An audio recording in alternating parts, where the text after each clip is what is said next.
Hello, I'm George and this is GLLR. Welcome to the channel.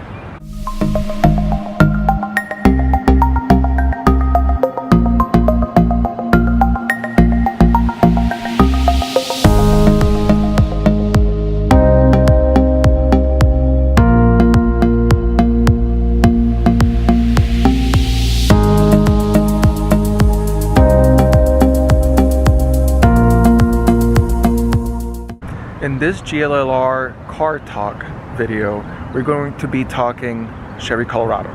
The Chevy Colorado is the LS model.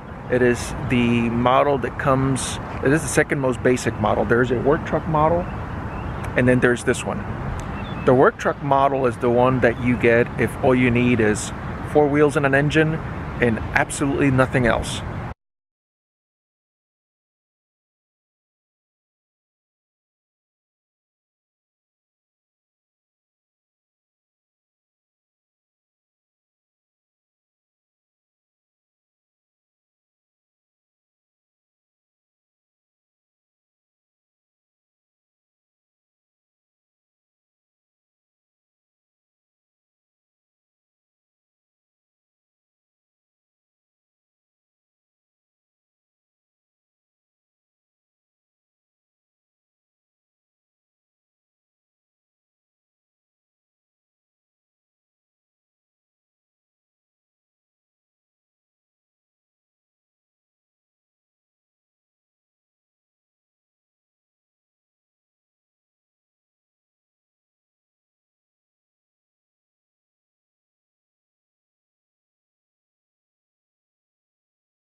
In terms of the overall shape of the vehicle, I like that the profile view of the vehicle is pleasing to the eyes, I would say. I would compare it with other vehicles of the same class, and it appeals to me.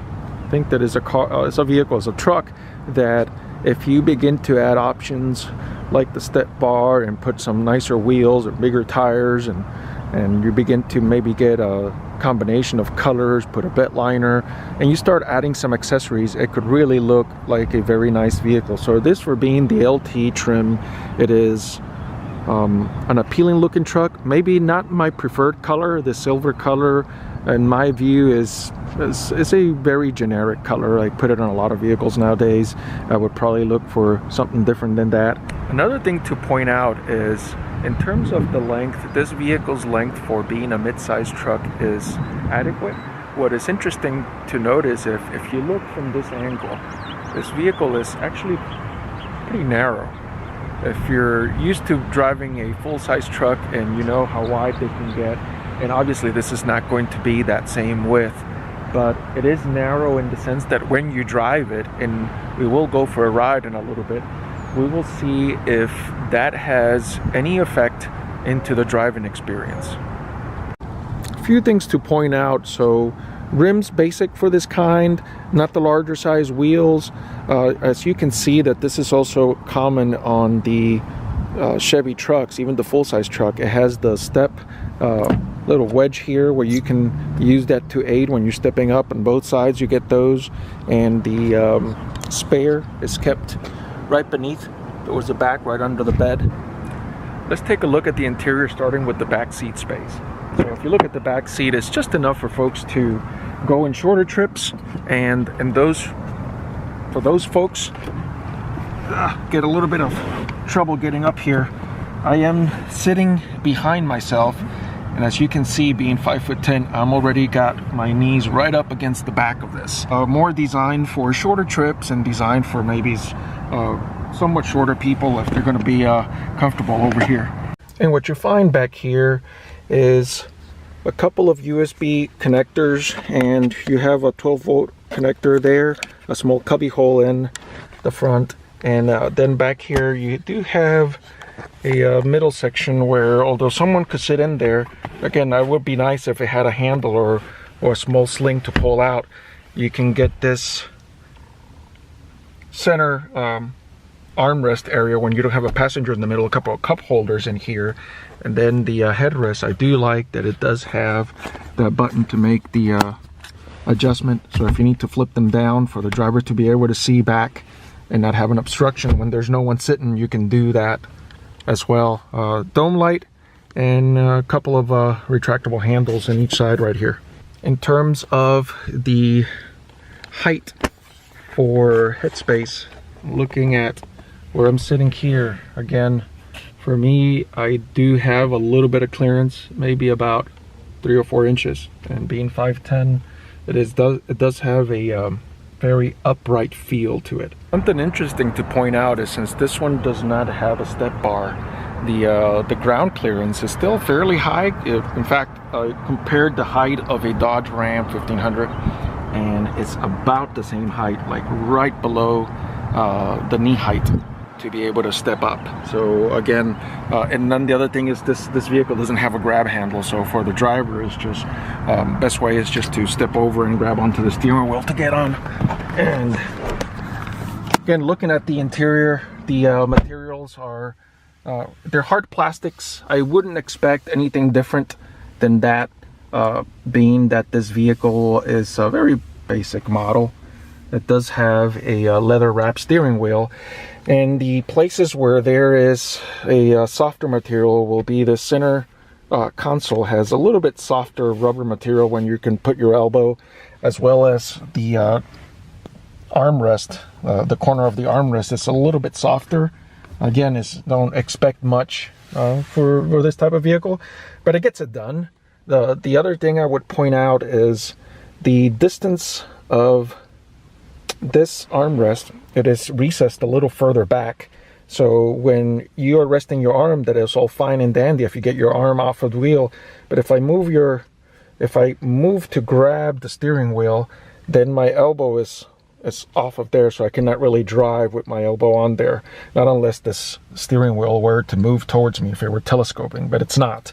So it can move up and down, and it can move, again, it's a little manual, but again, it gets it done, but it cannot move towards me. The other thing that I would say is the distance of the pedals and the distance to the wheel. It's different than what I'm used to in other vehicles. Why? Because in other vehicles, I want to move the chair back enough so that my legs are not too cramped or a little bit more extended.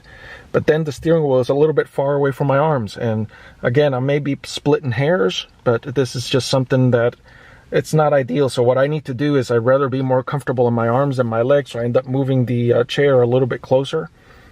So I started getting a little bit cooped up.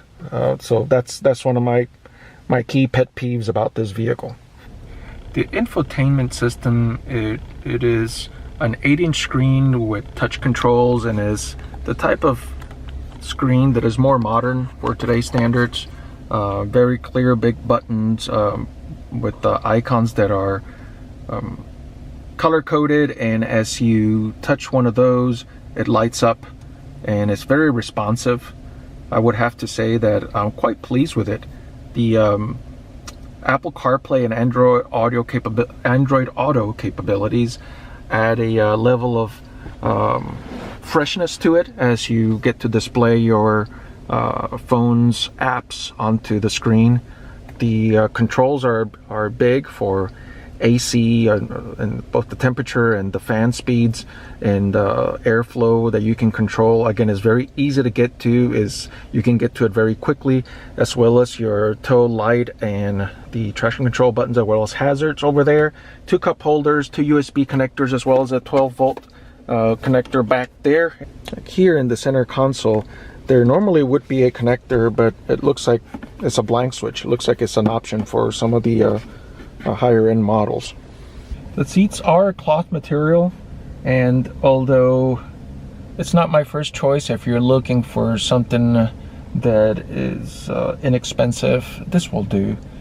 Just make sure that you can just maybe get a cover for it and just keep them clean, but it will get the job done. I would say that other than that, everything else in terms of storage is what your standard is for cup holders. And then you have some on the doors. Your glove compartment is actually quite generous in size, and your vent layout is adequate. You can move it out of the way if it's in your face.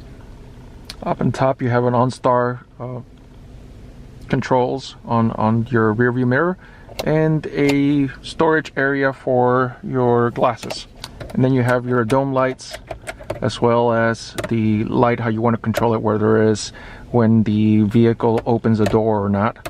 I usually just leave it as such, and vanity mirrors with your basic lights there. So driving the Chevy Colorado, the first impression that I have is that for those of us who drive trucks and been driving them for a while, or own different trucks, full-size trucks that is, this doesn't really feel like a truck. And I don't mean that in a bad way, because of being a what they call a mid-size truck. It has more of a SUV feel, but to some degree a more stiffer handling, a more stiffer feel of what an SUV type of driving experience would be. The driving position is, I would say, a little bit off-centered. If I look at the location of the steering wheel and I look at the center of my chest, it's a little bit off. It goes a little bit to the left, and I would have to shift my body a little bit to the left so that the steering wheel is in front of me, and then I'm not in the middle of the seat.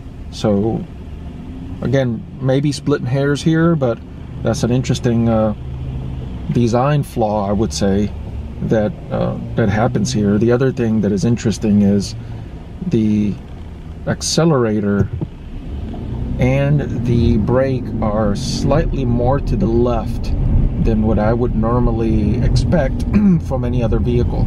So the interesting thing is the brake, because it's shifted to the left, when I press the brake, it's so much farther to the left that it almost looks like I'm crossing my right foot over to the left. Again, I may be exaggerating a little bit, but that's the feeling that it has. The gauges, so the instrument cluster has basically your speedometer and tachometer with a digital screen in the middle, and then two smaller analog gauges above for the radiator temperature and the fuel gauge. Again, not too many fancy things on there, but it gets the job done. I would say that for a vehicle of this price and a vehicle of this class, which is just the second level from the most basic, it gets the job done. In terms of what applications or what situations would be those suitable for a vehicle like this, well, it depends on a few things. It depends on where do you live. Do you live in a city where driving a full-size pickup truck may not be adequate because the streets are very narrow, the parking spaces are very narrow? Then this would be more adequate. Where do you live? Do you live more in an urban environment where the necessity for hauling cargo is not as needed? Then maybe a truck is not even for you. Maybe you're looking for an SUV or a sedan. If you live in the country and you have a need for hauling and towing bigger and more things, then perhaps a full-size truck is what's for you. It depends on the demographics. It depends on the city and the place in which you live. It even depends of where in your life you are. Are you single and you are a young professional and you really don't have any family and you don't have you only have to worry about yourself? Then why even get a crew cab? Why even get a truck if you don't have to? You could probably just get away with a two-door coupe or a sports car of that nature. If you are in with a growing family, you're having to take kids to school practice and you have to take kids to sports and events that are extracurricular, and you have to haul a lot of different accessories, for instance, then perhaps you do want an SUV or a truck such as this.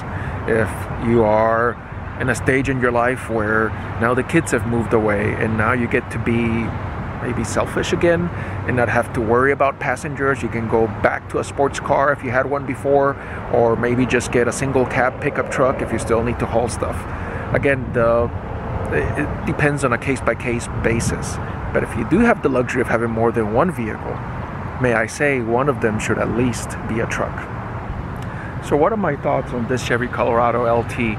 I can tell you that it's grown on me. I've been driving this vehicle for about a week, and at the beginning I didn't think much of it, but what I realized is that it is easy to drive, it is agile, it feels lighter than it should. The acceleration is more than adequate for this vehicle. The steering feels positive, the braking is adequate. Again, not something to get extremely excited about, but for a vehicle that is as basic as this is, I could basically be able to make it a daily driver. I would say that if those are the needs that you have, and you have the occasional need to tow something light or carry some large items in the back, then this is the vehicle for you. I like it. The parts that I didn't like the fact that the wheel's a little bit off-centered and the pedals may be a little bit off-centered, maybe splitting hairs. But all in all, I recommend this vehicle.